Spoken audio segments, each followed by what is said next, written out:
Let me tell you about Sarah, a devoted member of her local church for over 20 years. Every Sunday, without fail, she'd be there in the third pew from the front, singing hymns and finding comfort in her faith community. But one day, Sarah faced a situation that would test the very foundations of her beliefs. It started when her teenage son came out as gay. In their conservative congregation, this wasn't just news, it was a crisis. The church leaders, people she'd known and respected for years, pulled her aside after service. They gave her an ultimatum: either convince her son to repent and change, and they would both need to leave the congregation. Sarah felt her world crumbling. This was her spiritual home. These were her friends, her support system. The thought of leaving made her physically ill. But then there was her son, her beautiful, brave boy who had trusted her with his truth.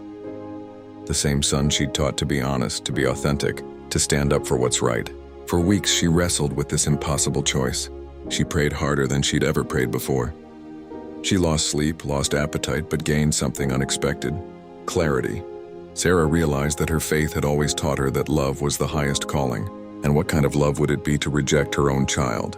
One Sunday morning, Sarah stood up in that familiar third pew. With tears in her eyes but strength in her voice, she addressed the congregation.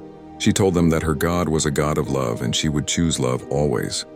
Then, holding her son's hand, she walked out of those church doors for the last time.